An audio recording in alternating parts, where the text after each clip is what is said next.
Welcome students, welcome to Netizen Foundation Academy. तो previous class में हम लोगों ने देखा था इफ़ेक्ट्स ऑफ फोर्स, है ना, और फोर्स किस किस चीज़ पे डिपेंड कर रहा होता है। इफ़ेक्ट ऑफ फोर्स में हमने क्या देखा था कि force can change the motion of body, it can increase the speed, it can decrease the speed, है ना, it can change the direction, it can change the shape and size. तो basically क्या कर रहा था फोर्स, है ना, body में मोशन को क्रिएट कर सकता है या फिर मूविंग बॉडी को रोक सकता है। लेकिन इन सब में हमने क्या देखा था कि बॉडी जो है जब भी फोर्स अप्लाई होगा तो बॉडी एक्सेलरेट होगा, ठीक है। उसके बाद हमने क्या देखा था कि फोर्स जो है किसी बॉडी पे कितना लग रहा है ना, किस किस चीज़ पे डिपेंड कर रहा था फोर्स, अमाउंट पे, that is its magnitude, and next its direction, and third point of application, ठीक है। फोर्स बॉडी में किस पॉइंट पे लगा रहे हैं, किस डायरेक्शन में लगा रहे हैं और कितना लगा रहे हैं, ठीक है। उसके हिसाब से बॉडी जो है मोशन अपने अंदर क्रिएट करेगा या मोशन एग्जिस्ट करेगा बॉडी के ऊपर, ठीक है।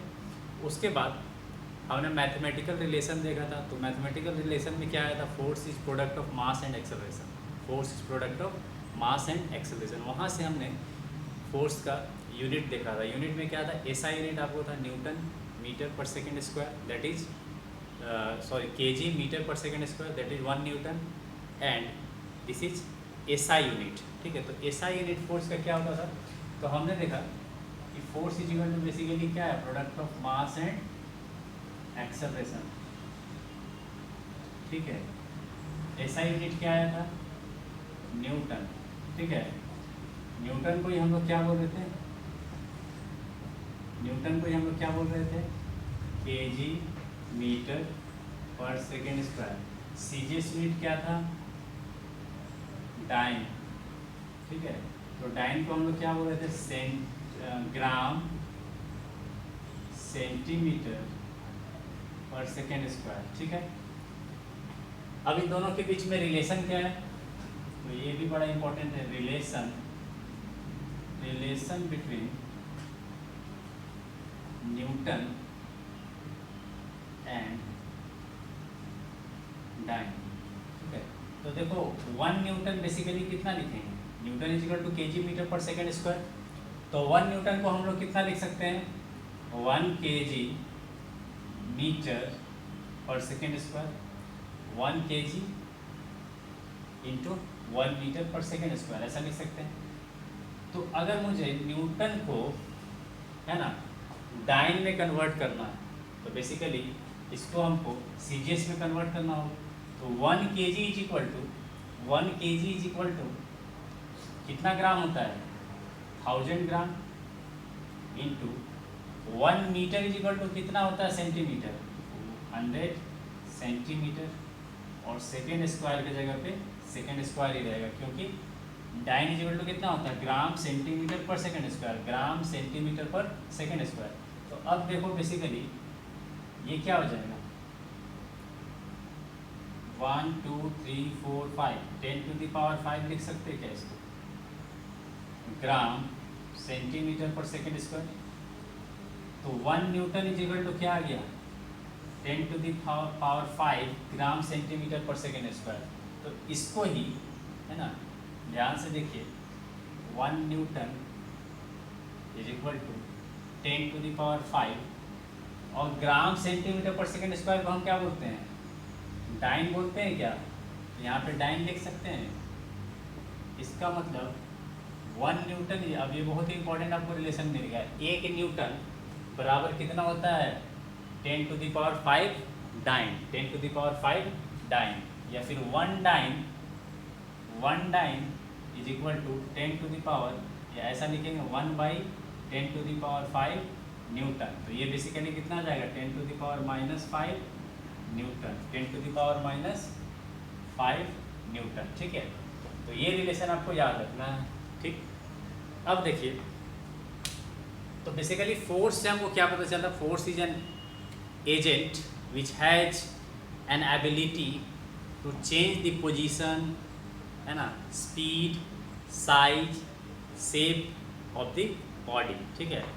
तो अब यहाँ से हम लोग का, इसके ऊपर हम लोग बहुत सारा न्यूमेरिकल बनाएंगे, ठीक है।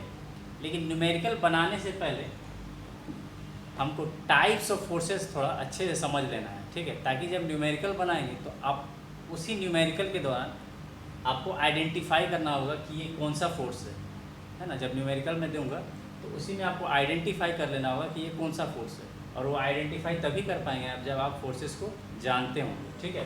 तो सबसे पहले अब हम लोग देखते हैं नेक्स्ट जो टॉपिक है हमारा,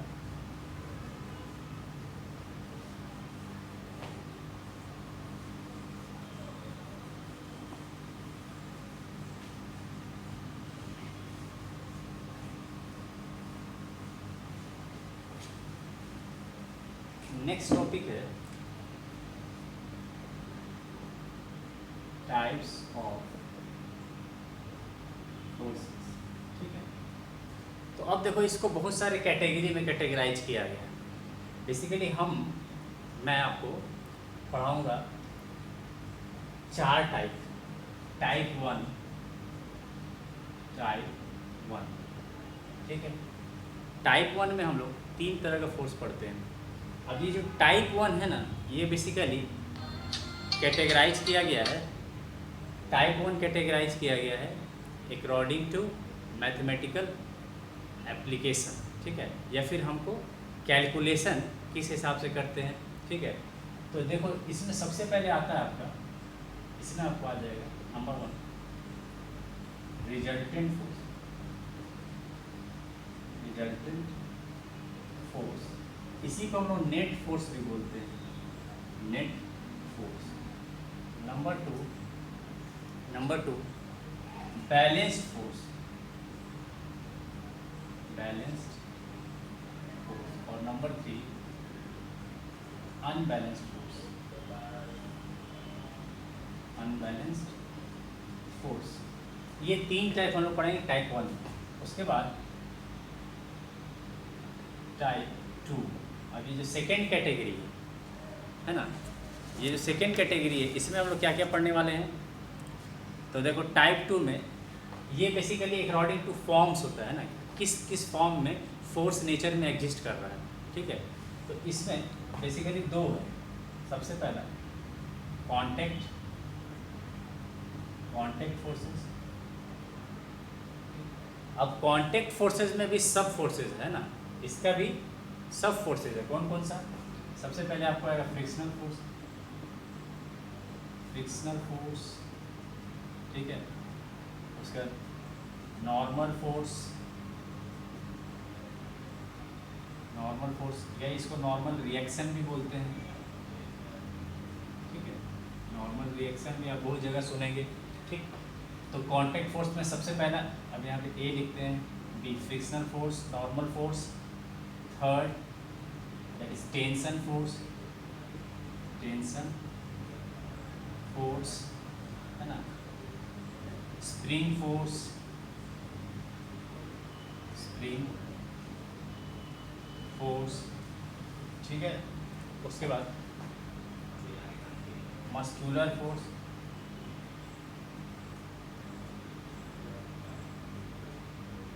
और नंबर एफ मैकेनिकल फोर्स या मशीन फोर्स।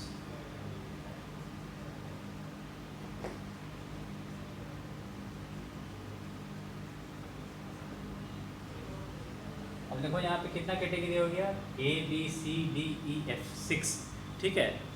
तो देखो सबसे पहला कौन सा है, फ्रिक्शनल फोर्स। ये आपको एक चैप्टर ही मिलेगा। Normal force, tension force, spring force, muscular force and machine या फिर मैकेनिकल फोर्स। ये सब का हम बेसिक इन्फॉर्मेशन है ना, ऑलमोस्ट बेसिक इन्फॉर्मेशन हम कवर करेंगे इसी चैप्टर में, ठीक है। उसके बाद कॉन्टेक्ट फोर्सेस के बाद टाइप 2 जो है, इसी में टाइप 2 में सेकेंड आता है non contact force, non contact forces. Non contact forces में नंबर 1 है gravitational force,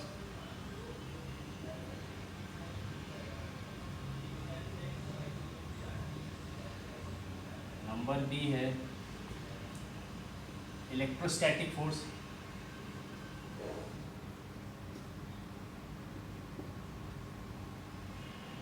number C magnetic force,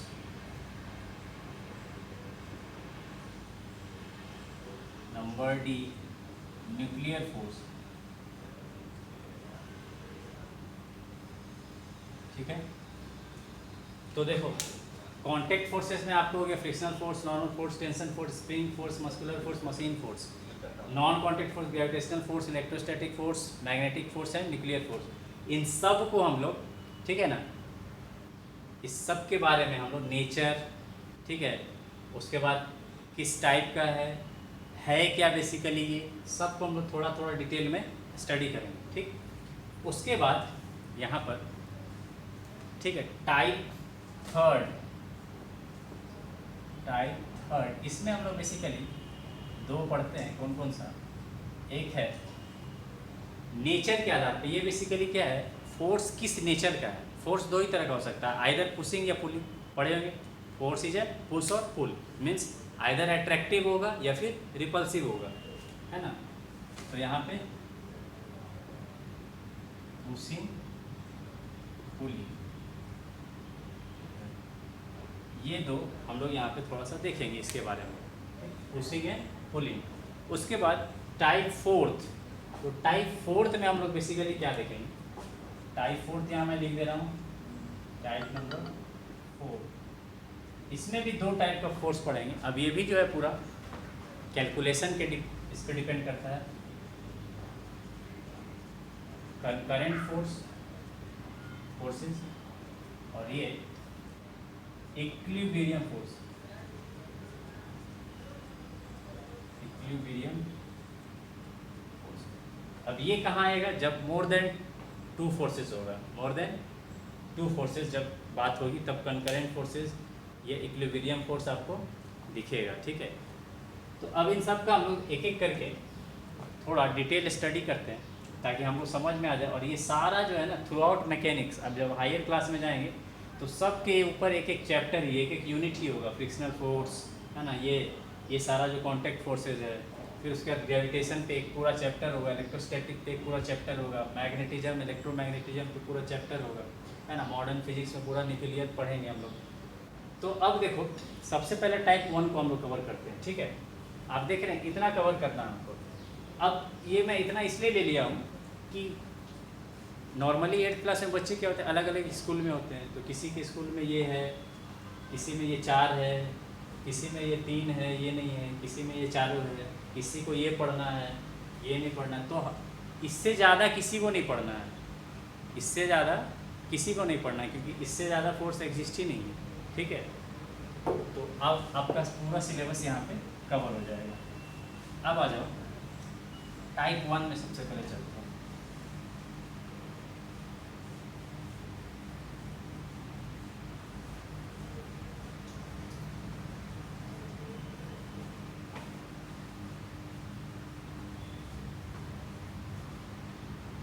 अब देखो सबसे पहला जो है टाइप 1 में, दैट इज रिजल्टेंट फोर्स। तो रिजल्टेंट फोर्स बेसिकली क्या होगा, देखिए जब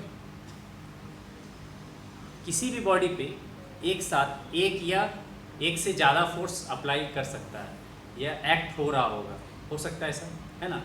मान लो इस बोर्ड को ग्रेविटी नीचे की ओर खींचना चाह रहा होगा, मैं इसको इधर दबा रहा हूँ, तो एक साथ 2 फोर्स हो गया। तो किसी भी बॉडी पे ऐसा नहीं है कि एक समय में एक ही फोर्स लगे, है ना, एक समय में बहुत सारा फोर्स एक्ट कर रहा होगा, ठीक है। तो वहाँ पर हमको रिजल्टेंट या नेट फोर्स चाहिए, ठीक। क्योंकि बेसिकली फोर्स को मैथमेटिकली हम लोग क्या लिखे हैं, product of mass and acceleration, ठीक है। तो ये फोर्स क्या है, बेसिकली नेट फोर्स या रिजल्टेंट फोर्स है। ये क्या, मास ऑफ बॉडी है, मास ऑफ बॉडी, और ये है net acceleration, acceleration of body. इसी को ध्यान में रखना है आपको। सबसे पहले देखो रिजल्टेंट फोर्स, तो इसको कैसे डिफाइन करेंगे। Number 1,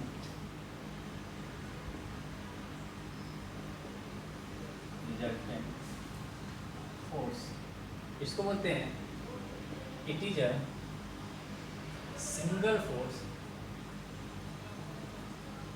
single force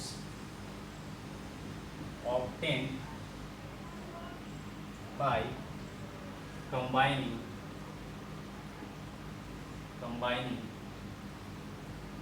number of forces, ठीक है, और system of forces, system of forces, ठीक है, acting on a rigid body. अब जरा ध्यान दो इसमें, यहाँ पे क्या बोला जा रहा है, ये एक सिंगल फोर्स है, और वो सिंगल फोर्स कैसे हम ऑब्टेन करते हैं, कैसे ऑब्टेन करना मतलब निकालना, कहीं से ग्रहण करना, तो वो ऑब्टेन कैसे करते हैं, by combining number of forces. और वो नंबर ऑफ फोर्सेस कहाँ है, acting on a rigid body, किसी रिजिड बॉडी पे एक्ट कर रहा है ना, अप्लाई हो रहा है, ठीक है। जैसे फॉर एग्जांपल देखो, मान लो ये एक ब्लॉक है, ठीक है, ये ब्लॉक जो है ऐसा ग्राउंड में रखा हुआ है, इसको F4 से कोई खींच रहा है, F1 फोर्स से, इधर कोई F2 फोर्स से खींच रहा है, तो दो फोर्स लगा हुआ है ना यहाँ पे। तो अब जब बॉडी मूव करेगा, मान लेते हैं इसका मास m है, ठीक है, तो इन दोनों को जब हम ऐड करेंगे ना, तो हमको क्या मिलेगा, रिजल्टेंट फोर्स मिलेगा। क्या मिल जाएगा, तो ये जो बेसिकली है ये इक्विवेलेंट टू इसके बराबर है। इसको हम मैथमेटिकली ऐसा बोल सकते हैं कि ये जो m मास का बॉडी था वो कोई F फोर्स से पुल हो रहा है, और उस F फोर्स का वैल्यू है F1 plus F2, F is equal to F1 plus F2। अब समझ पा रहे हैं, मान लो कोई 2 न्यूटन से खींच रहा है किसी ऑब्जेक्ट को, ठीक है, और दूसरा आदमी कोई उसी ऑब्जेक्ट को सेम डायरेक्शन में 5 न्यूटन से खींच रहा है, तो टोटल बॉडी पे कितना फोर्स एक्ट हो रहा है, 2 + 5 दैट इज 7 न्यूटन। मतलब टोटल फोर्स जो नेट फोर्स बॉडी पे एक्ट कर रहा है ना, वो कितना हो जाएगा, 2 + 5 that is first force plus second force, ठीक है। तो इसी को बोलते हैं रिजल्टेंट फोर्स, हम लोग रिजल्टेंट फोर्स निकालते हैं, या फिर इसको बोलते हैं नेट फोर्स, या फिर इसको क्या बोलते हैं, नेट फोर्स, है ना, कितना फोर्स टोटल नेट एक्ट कर रहा है बॉडी पे, ठीक है। तो बॉडी जब भी एक्सेलरेट होता है ना, जब भी बॉडी में चेंज इन वेलोसिटी होता है, या जब भी बॉडी मोशन करता है, तो जो एक्सेलरेशन होता है वो डायरेक्टली प्रोपोर्शनल होता है नेट फोर्स के बराबर। ये जब मूव करेगा ना, तो उसका जो एक्सेलरेशन होगा वो F1 के बराबर नहीं होगा, या F1 के प्रोपोर्शनल नहीं होगा, या F2 के प्रोपोर्शनल नहीं होगा, वो किसके प्रोपोर्शनल होगा, F1 + F2 के प्रोपोर्शनल होगा, है ना, ठीक। मान लो किसी बॉडी को खींच रहे हैं हम, है ना, 2 न्यूटन से, और कोई दूसरा आदमी 5 न्यूटन से खींच रहा है, तो ऐसा नहीं होगा कि पहले मेरा 2 न्यूटन के कारण कुछ मूव होगा, फिर 5 न्यूटन के कारण कुछ मूव होगा, ऐसा नहीं होगा। जब भी मूव होगा, इन दोनों का सम एक साथ उस पर एक्ट करेगा, ठीक है। इसी को बोलते हैं हम लोग रिजल्टेंट फोर्स। तो रिजल्टेंट फोर्स बेसिकली क्या है, जब यहाँ तो हम सिर्फ 2 लिए हैं, बहुत सारा हो सकता है, F1 F2 F3 F4, तो सबको जब ऐड करेंगे तो वो हमको क्या दे देगा, रिजल्टेंट फोर्स। क्या दे देगा, रिजल्टेंट फोर्स। और बॉडी कैसा है, रिजिड है, बॉडी कैसा है, रिजिड है ना। अगर कोई ऐसा नॉन रिजिड बॉडी होगा तो क्या होगा, वहाँ पे रिजल्टेंट नहीं आ पाएगा, है ना। जैसे मान लो फॉर एग्जांपल आपको स्पॉन्ज है, ठीक है, तो वहाँ पे नेट फोर्स हमको निकालने का ये मेथड नहीं है, ठीक है। वहाँ पर क्या हो जाएगा, बॉडी डिफॉर्मेबल है, उस तरह के बॉडी को हम लोग क्या बोलते हैं, डिफॉर्मेबल, है ना। स्पॉन्ज हो गया, स्प्रिंग हो गया, वो क्या है, डिफॉर्मेबल बॉडी है। ये क्या है, रिजिड बॉडी है। जैसे ये डस्टर है, ये रिजिड है, इस पर जब फोर्स लगाएंगे तो ये मूव करने लगेगा, ना कि ये दबने लगेगा खुद ब खुद, ठीक है। अगर ये दबने लगेगा तो ये मूव नहीं करेगा, ठीक है। तो रिजिड बॉडी होना चाहिए। तो यहाँ पर ध्यान देने वाला बात क्या है कि रिजल्टेंट फोर्स हमेशा एक सिंगल फोर्स होता है, और उसको कैसे हम ऑब्टेन करते हैं, by combining number of forces acting on the rigid body. सारे फोर्सेस को नहीं कंबाइन करेंगे, जितना एक्ट कर रहा है उसी को, है ना। और भी बहुत सारा फोर्स इधर उधर लग रहा होगा, लेकिन जो बॉडी पे एक्ट कर रहा है उसको ही कंबाइन करेंगे, और वहाँ से हमको क्या मिलेगा, रिजल्टेंट फोर्स। तो अब ये जो रिजल्टेंट है ये क्या करता है, produces same acceleration as produced by number of forces. ये F1 F2 जितना एक्सेलरेशन प्रोड्यूस करेगा ना, उतना ही एक्सेलरेशन ये F प्रोड्यूस करेगा। तो इसमें सेकेंड पॉइंट क्या है, produces produces same acceleration as produced by number of forces acting on the body। ठीक है, तो इसके कारण जो F1 और F2 के कारण जो एक्सेलरेशन प्रोड्यूस हो रहा था, सेम वही एक्सेलरेशन F के कारण होगा। ठीक है ना, सेम वही एक्सेलरेशन F के कारण होगा। तो ये हो गया सेकेंड पॉइंट। थर्ड पॉइंट एक और चीज़ लिख लो, इसमें आपको याद रहेगा हमेशा, कंफ्यूज नहीं होगा। It is also called net force, इसी को हम लोग नेट फोर्स भी बोलते हैं। अब यहाँ पे इम्पॉर्टेंट बात क्या है कि हमेशा जब भी हम ऐड करेंगे या ऐड करते हुए विजुअलाइज करेंगे माइंड में, है ना, क्यों ऐड करेंगे? For finding resultant force. तब एक चीज़ और ध्यान में रखना है, वो क्या है? डायरेक्शन फोर्स का। वो क्या याद रखना है? फोर्स का डायरेक्शन। जैसे यहाँ पे क्या था, सेम डायरेक्शन में था तो हमने डायरेक्टली ऐड कर दिया। फोर्स एक वेक्टर क्वांटिटी है, उसके पास मैग्नीट्यूड भी है, साथ साथ डायरेक्शन भी है। पिछले क्लास में बताए थे, अमाउंट पे भी डिपेंड करता है, डायरेक्शन पे भी डिपेंड करता है। ठीक है, तो यहाँ पे दोनों सेम डायरेक्शन में था तो ऐड कर दिए। मान लो एक तीसरा फोर्स होता है इधर F3। ठीक है, तो अब नेट फोर्स कैसे निकालते? तो F1 प्लस F2 और इधर क्या आ जाता है? F3। ठीक है, इधर क्यों? F3। तो सेम डायरेक्शन वाले फोर्स को ही ऐड करेंगे। ऐसा नहीं कि F1 plus F2 plus F3 कर देंगे तो रॉन्ग हो जाएगा, क्योंकि F3 तो उधर लग रहा है ना। आप खुद से सोचो, है ना, मान लो दो आदमी मिल करके इधर खींच रहा है किसी चीज़ को, एक 5 न्यूटन से, दूसरा 10 न्यूटन से, टोटल कितना हो गया? 15 न्यूटन। और उस साइड से कोई इस मार्कर को मान लो दो आदमी खींच रहा है, सेम फ्रॉम अपोजिट साइड एक आदमी खींच रहा है इसको 5 न्यूटन से, तो ऑब्वियस है कि बॉडी के ऊपर जो नेट फोर्स आएगा इधर की ओर कितना होगा? 5 + 10 और इधर की ओर 5। ठीक है, तो हमेशा सेम डायरेक्शन वाले को ही ऐड करेंगे। ऐसा नहीं कि अलग अलग डायरेक्शन में सबको ऐड कर देंगे, क्योंकि फिर ऐड करेंगे तो मिस्टेक हो जाएगा, क्योंकि फोर्स के साथ क्या है? डायरेक्शन भी इन्वॉल्व है। तो हमेशा सेम डायरेक्शन वाले को ही ऐड करेंगे। बात याद रहेगा? ठीक है, तो अब देखो जरा, इसमें 1 2 3 एक केस लेते हैं। जैसे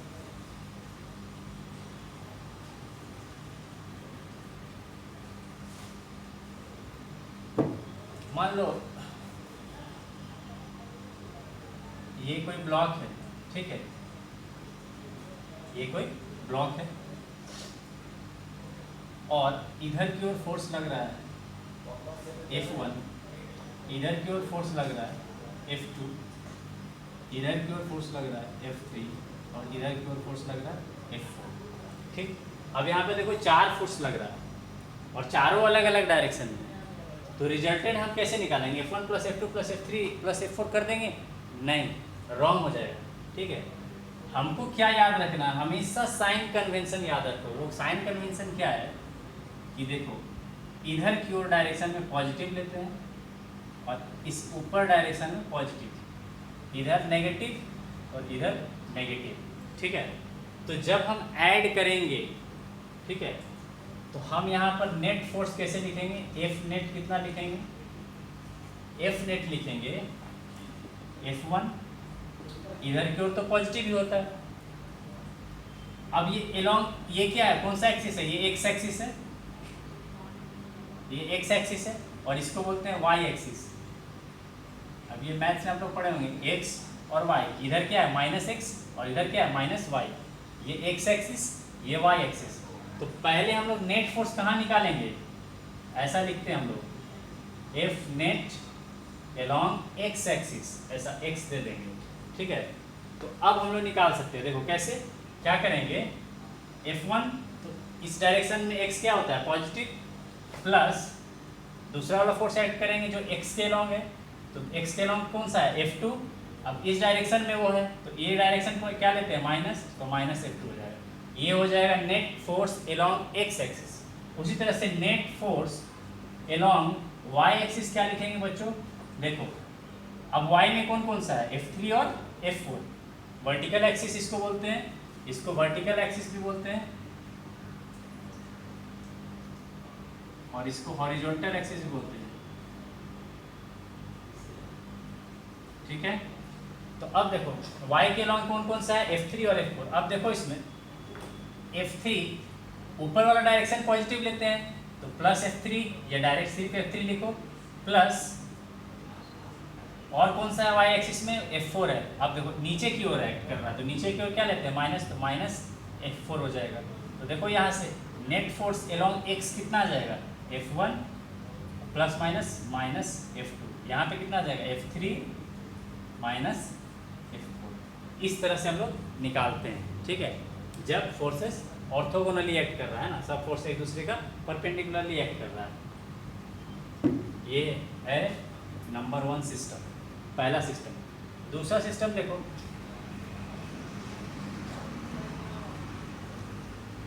अब ये सब जो है आपको कॉम्पिटिटिव नेचर का है। ठीक है, आपको समझना है ध्यान से। मान लो ऐसा रहा जो अभी हम लोग देखे थे, F1 F2 है ना, इधर F3। तो अब इसका रिजल्टेंट कैसे निकालेंगे, तो अब देखो x के लॉन्ग तो F1 F2 F3 एक्ट कर रहा है हॉरिजॉन्टल एक्सिस पे, वर्टिकल पे कोई भी फोर्स नहीं है तो वर्टिकल निकालने का आवश्यकता नहीं है, तो सिर्फ F नेट निकालेंगे। सिर्फ F नेट लिख दो या F नेट एलोंग x लिख दो, कोई दिक्कत नहीं है। ठीक है, तो अब देखो F1 पॉजिटिव डायरेक्शन में है, F1 plus F2 positive direction में, F2 plus F3 negative direction में, तो माइनस F3 लिख देंगे। तो क्या आ जाएगा, F1 plus F2 minus F3। ये क्या दे देगा हमको, net force of this type of system. समझ पा रहे हैं कैसे निकाल रहे हैं हम नेट फोर्स, समझ पा रहे हैं ना आप लोग। ठीक है, चलिए अब देखो, कभी कभी आपको क्या मिलेगा, ऐसा मिल जाए कभी इस तरह का क्वेश्चन। ठीक है, F1 इधर, इधर F2। तो अब देखो x के लॉन्ग एक ही है, along x axis, F net along x क्या हो जाएगा, F1, और तो कोई है नहीं तो सिर्फ F1 हो जाएगा। F net along y axis कितना हो जाएगा, F2, और वो भी पॉजिटिव डायरेक्शन में तो सिर्फ F2। तो सिंपली बस कुछ भी अब यहाँ सोचना नहीं है कि अरे अब तो दूसरा कोई फोर्स नहीं है तो किसको ऐड करें, जो कॉन्सेप्ट है वही रहेगा कॉन्सेप्ट, चेंज नहीं करना है कॉन्सेप्ट। एक कॉन्सेप्ट को पकड़ो और उसी से थ्रू आउट सारे न्यूमेरिकल्स को बनाओ। ठीक है, अब चलो, तो ये तो हो गया आपको बेसिक टाइप्स रिजल्टेंट निकालने के लिए। ठीक है, बात समझ में आ गई यहाँ ना, रिजल्टेंट फोर्स। तो जब हम प्रॉब्लम बनाएंगे ना तब आपको और अच्छे से मेरे I have tried my almost best to explain you, but when I am solving numerical, when I will solve numericals, है ना, तब आपको और भी कॉन्सेप्ट क्लियर हो जाएगा। सेकंड क्या है, सेकंड है बैलेंस्ड फोर्स, बैलेंस्ड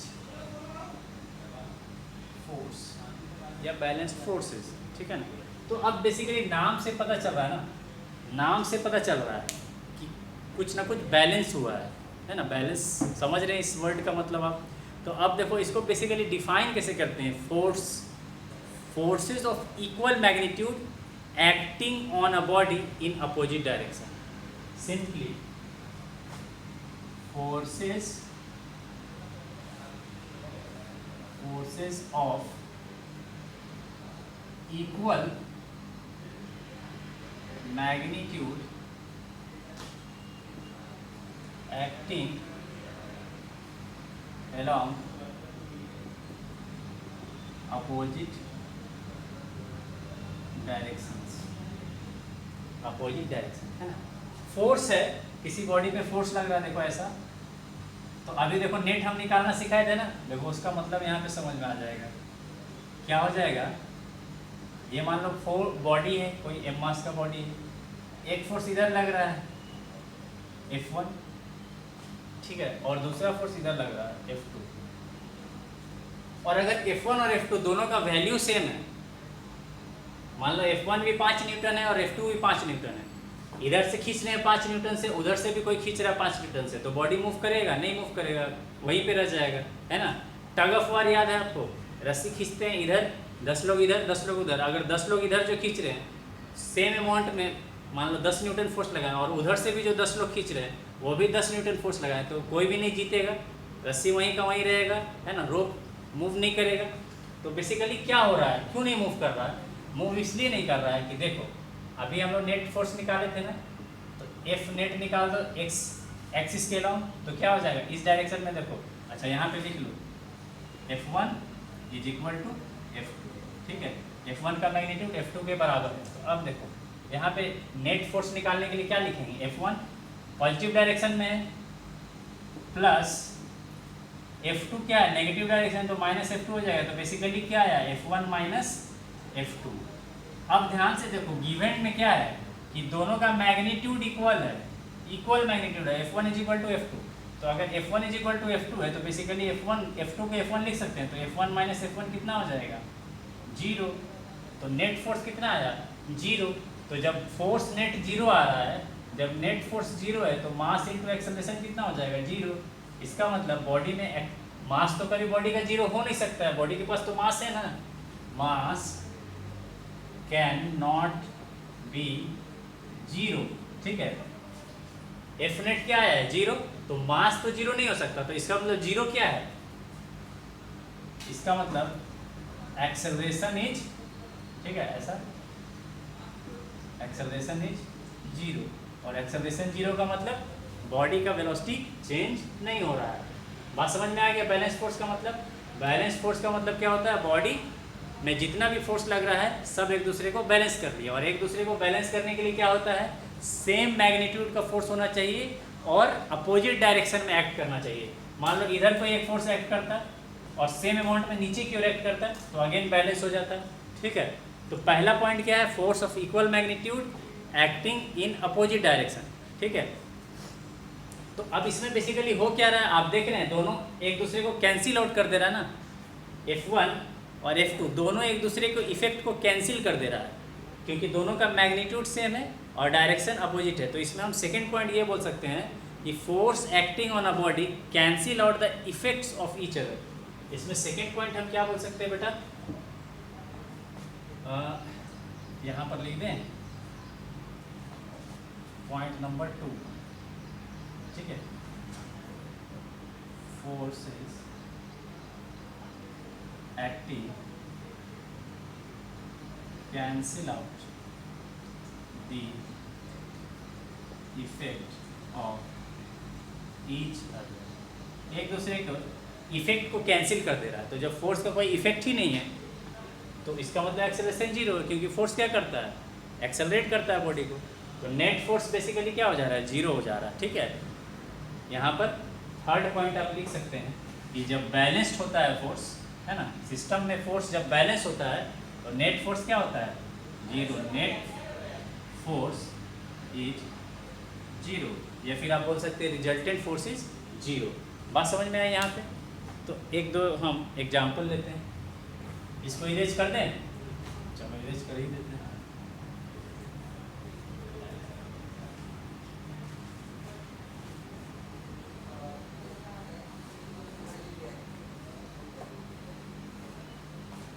देखो जरा,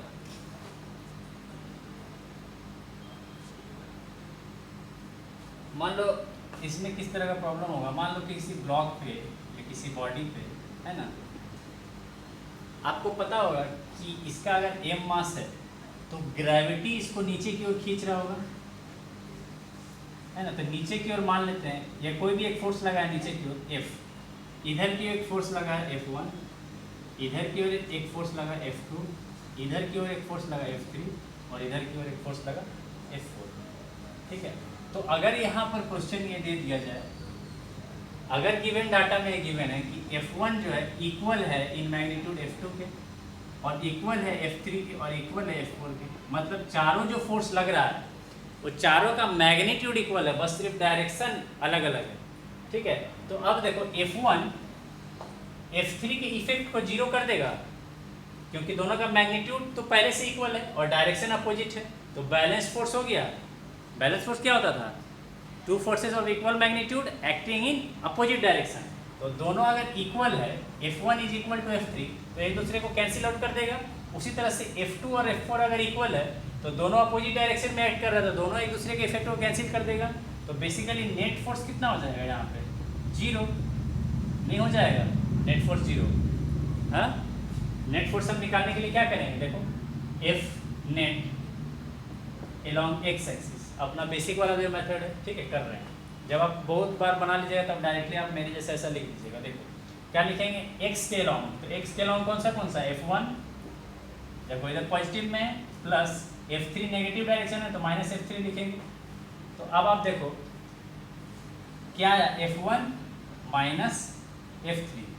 अब यहाँ से दिख रहा है कि F1 और F3 इक्वल है गिवन में, तो F1 और F3 इक्वल है मतलब 0 हो गया, ठीक है। उसी तरह से F net along y axis निकालेंगे, तो y के एक्सिस वर्टिकल एक्सिस में कौन कौन सा फोर्स है? F2 ऊपर की ओर एक्ट कर रहा है दैट इज पॉजिटिव, प्लस नीचे की ओर कौन सा? F4, तो माइनस F4 लिखेंगे। नीचे की ओर डायरेक्शन क्या लेते हैं? माइनस, तो क्या आ जाएगा? F2 माइनस F4, और F2 और F1 तो इक्वल है, इसका मतलब दोनों इक्वल है तो 0 हो जाएगा। तो देखो x के लॉन्ग भी 0, y के लॉन्ग भी 0, तो टोटल नेट फोर्स कितना हो गया? 0, ठीक है। तो नेट फोर्स 0 मतलब एक्सेलरेशन बॉडी का 0, नेट फोर्स 0 मतलब बॉडी का एक्सेलरेशन 0, क्योंकि मास तो 0 नहीं हो सकता है, मास 0 नहीं हो सकता है, तो फोर्स 0, इसका मतलब एक्सेलरेशन 0 होगा, ठीक है। तो ये आपको बैलेंस्ड फोर्स में आपको इस तरह का क्वेश्चंस को डील करना पड़ेगा, ठीक है। अब देखो जरा, नेक्स्ट आपका कौन सा है? बैलेंस्ड फोर्स के बाद आपका आता है अनबैलेंस्ड फोर्स। तो देखो अनबैलेंस्ड फोर्स बेसिकली क्या होता है? अनबैलेंस्ड फोर्स बेसिकली क्या होता है? सेम जैसे बैलेंस फोर्स में हम चेक कर रहे थे, उसी तरह से अनबैलेंस्ड फोर्स देखो, अनबैलेंस्ड फोर्सेस। अब इसमें क्या होगा कि if number of forces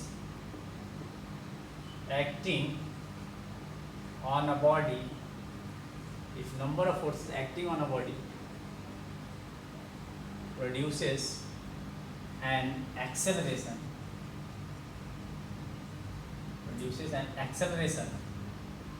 in the body, then the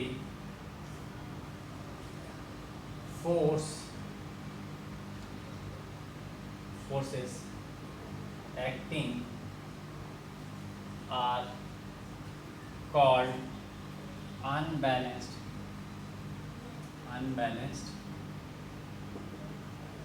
forces।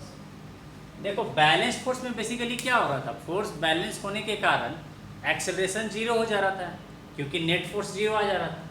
लेकिन अनबैलेंस्ड जैसे इसका उल्टा होगा, अनबैलेंस्ड क्या हो जाएगा? यहाँ पे एक से ज़्यादा फोर्स एक्ट कर रहा है, लेकिन नेट फोर्स 0 नहीं हो रहा है ना, फोर्स एक दूसरे के इफेक्ट को कैंसिल नहीं कर पा रहा है, इसीलिए इसको बोलते हैं अनबैलेंस। तो जब फोर्स एक दूसरे के इफेक्ट को कैंसिल नहीं कर पाएगा, या फिर उसको ऐसे बोलें कि नेट फोर्स या रिजल्टेंट फोर्स 0 नहीं हो पाएगा, इसका मतलब कुछ ना कुछ फोर्स नेट रह जाएगा बॉडी पे। तो जब फोर्स नेट रह जाएगा तो एक्सेलरेशन भी आ जाएगा बॉडी में। इसका मतलब जब भी बॉडी एक्सेलरेट होता है तब उस बॉडी पे अनबैलेंस्ड फोर्स एक्ट कर रहा होता है। ये तो एक चीज़ यहाँ से आपको बहुत इंपॉर्टेंट बात पता चल गया, ठीक है। जब भी बॉडी एक्सेलरेट कर रहा होगा या उसका वेलोसिटी चेंज हो रहा होगा, इसका मतलब उस बॉडी पे जो फोर्सेस एक्ट कर रहा है वो सब फोर्स कैसा है? अनबैलेंस्ड है। अगर बैलेंस्ड हो जाएगा तो एक्सेलरेशन क्या हो जाएगा? 0। अगर अनबैलेंस्ड फोर्स बैलेंस्ड हो गया तो एक्सेलरेशन क्या हो जाएगा? 0, ठीक है। तो इसमें देखो बेसिकली क्या हो रहा है कि जैसे यहाँ पर हम जो सेम एग्जांपल लेंगे, हमने क्या किया था? F1 इधर की ओर था और F2 इधर की ओर है। वहाँ पर हम क्या लिख रहे थे कि F1 इक्वल टू F2। तो अब इस कंडीशन में क्या हो जा रहा था? F1 F2 एक दूसरे को बैलेंस कर रहा था।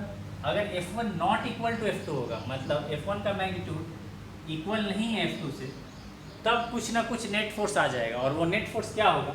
तो बेसिकली नेट फोर्स हम लोग कैसे निकालते हैं यहाँ पे mathematically? F net is equal to क्या हो जाएगा? अब यहाँ एक्स के लॉन्ग एक्स एक्सिस में ही सारा फोर्सेज है, वाई में तो फोर्स है नहीं, तो क्या लिखेंगे, देखो F1 पॉजिटिव डायरेक्शन में है तो F1 प्लस दूसरा फोर्स F2 नेगेटिव में है तो माइनस F2 लिखेंगे। तो नेट फोर्स कितना आया, F1 माइनस F2। तो नेट फोर्स क्या आ जाएगा, F1 माइनस F2। मतलब अगर मान लेते हैं फॉर एग्जांपल F1 है 10 न्यूटन, ठीक है, और F2 है 5 Newton, for sake of convenience हम एग्जांपल ले रहे हैं। तो यहाँ पर क्या आ जाएगा, F1 10 और माइनस F2 कितना है 5, तो कितना आ गया 5 न्यूटन। अब देखो नेट फोर्स जीरो है, नहीं है ना नेट फोर्स जीरो, तो नेट फोर्स कितना आ गया 5 न्यूटन। मतलब इस बॉडी पे बेसिकली अगर इसको हम अब बनाएं तो इसका मतलब क्या हो रहा है, ये जो बॉडी है एम मास का, ये जो बॉडी है एम मास का, इस पे एक फोर्स एक्ट कर रहा है और वो फोर्स का वैल्यू कितना है 5 न्यूटन, है ना। बॉडी पे कौन सा फोर्स एक्ट करता है, नेट फोर्स। तो इन दोनों फोर्स का जो नेट इफेक्ट है वो कितना है 5 न्यूटन है, ठीक है। और किस डायरेक्शन में, हमेशा बड़े वाले फोर्स से छोटे वाले को घटाते हैं, हमेशा बड़े वाले से छोटे वाले को घटाएंगे, कहाँ, एलॉन्ग एक्स एक्सिस, है ना, एक ही एक्सिस में, है ना। ऐसा नहीं कि वाई एक्सिस में कोई बड़ा है तो उससे घटा देंगे, नहीं, वाई का सारा काम वाई में करेंगे, है ना, और एक्स का सारा काम एक्स में करेंगे। तो एक्स एक्सिस में जो बड़ा, मान लो अगर F2 10 न्यूटन होता और F1 5 न्यूटन होता, तब हम यहाँ क्या लिखते, F2 माइनस F1 लिखते हैं। तब हम क्या लिखते, तब हम बेसिकली अगर हम साइन कन्वेंशन को भी यूज करें, चलो एक ले ही लेते एग्जाम्पल, तो कंफ्यूजन दूर हो जाएगा।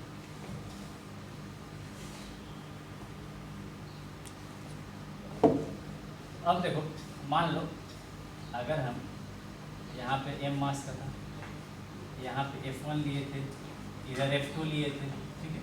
F1 को ले लेते हैं 5 न्यूटन और F2 को ले लेते हैं 10 न्यूटन। तो अब अगर हम नेट फोर्स निकालेंगे तो F net along X axis कितना हो जाएगा, F1 प्लस माइनस F2 लिखेंगे, कोई दिक्कत। F1 पॉजिटिव डायरेक्शन में, F2 नेगेटिव डायरेक्शन में। अब वैल्यू पुट कर दो, F1 कितना है 5 न्यूटन प्लस ये प्लस माइनस माइनस हो जाएगा, F2 कितना है 10 न्यूटन, तो कितना आ गया माइनस 5 न्यूटन। कितना आ गया, F नेट कितना आ गया माइनस 5 न्यूटन। अब देखो जरा ध्यान से, 5 न्यूटन क्या बता रहा है, फोर्स का मैग्नीट्यूड, और ये माइनस क्या बता रहा है, माइनस कब हम लगाते थे, जब उस डायरेक्शन में फोर्स एक्ट कर रहा होता था। तो देखो इससे पहले जो हम इसका रिजल्टेंट बनाए थे डायग्राम, उसमें कुछ ऐसा बनाए थे कि नेट फोर्स, उसमें कुछ ऐसा बनाए थे कि ये ब्लॉक था, ठीक है, और इधर की ओर नेट एक्ट कर रहा था कितना 5 न्यूटन से। इसके पहले वाला डायग्राम में क्योंकि क्या आया था 5 न्यूटन पॉजिटिव आया था, तो पॉजिटिव डायरेक्शन में बनाए थे। इस बार क्या आया है, एफ नेट कितना आया -5, तो -5 तो इधर होगा ना बच्चा, फोर्स एफ नेट, इन दोनों फोर्स का जो नेट इफेक्ट किधर होगा -5 न्यूटन, मतलब माइनस के डायरेक्शन में, माइनस किधर है इधर, तो एफ नेट इधर की ओर अब हो जाएगा, मतलब एफ नेट का डायरेक्शन किधर हो गया इधर की ओर, तो फोर्स किधर एक्ट कर रहा है इधर, तो अब बॉडी किधर मूव करेगा इधर, जब जिधर नेट फोर्स एक्ट कर रहा है उधर बॉडी मूव करेगा। बात समझ में आ रही है। तो ये है आपका अनबैलेंस्ड फोर्स। अनबैलेंस्ड फोर्स जब भी होगा तो बॉडी में कुछ ना कुछ नेट फोर्स आएगा, और नेट फोर्स क्या करेगा, बॉडी में एक्सेलरेशन प्रोड्यूस करेगा। Unbalanced force accelerates the body.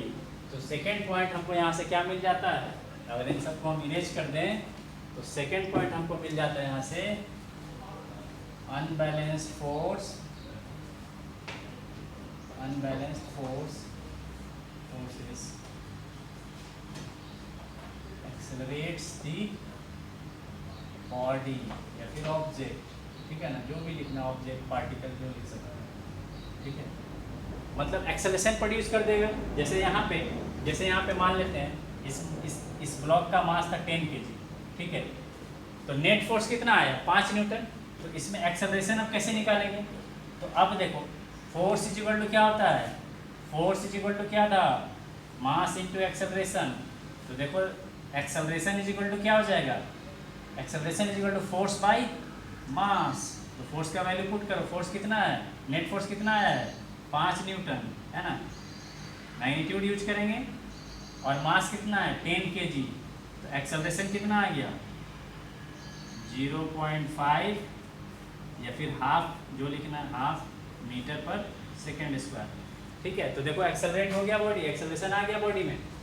जब न्यूमेरिकल बनाएंगे तो और भी आपको कॉन्सेप्ट क्लियर हो जाएगा। तो यहाँ पर देखो बेसिकली क्या हो रहा है, अनबैलेंस्ड फोर्स में कुछ ना कुछ नेट फोर्स आता है ना। जैसे टग ऑफ वॉर में भी क्या हुआ, इधर मान लो 3 लोग खींच रहे, उधर इधर 3 आदमी है या 4 आदमी खींच रहा है और उधर कोई अकेले आदमी खींच रहा है, तो ऑब्वियस है उस अगर सेम साइज और शेप का आदमी है, ठीक है, तो ये जो 4 लोग हैं ये ज़्यादा फोर्स लगा पाएंगे with respect to that single person. तो ऑब्वियस है कि रोप जो है इधर की ओर ज़्यादा खींचेगा। क्यों? क्योंकि नेट फोर्स जो है रिजल्टेंट जो है इस डायरेक्शन में आ जाएगा। या फिर आप ऐसा बोल सकते हैं कि दोनों जो फोर्स है इधर की ओर और उधर की ओर है वो अनबैलेंस्ड है ना। अनबैलेंस्ड होने के कारण ही क्या होता है, नेट फोर्स आता है या फिर बॉडी में रिजल्टेंट फोर्स एक्ट करता है। और जब भी रिजल्टेंट फोर्स एक्ट करेगा तो बॉडी क्या होगा, एक्सेलरेट होगा, बॉडी में एक्सेलरेशन आएगा। यहाँ पे बात समझ में आ गई।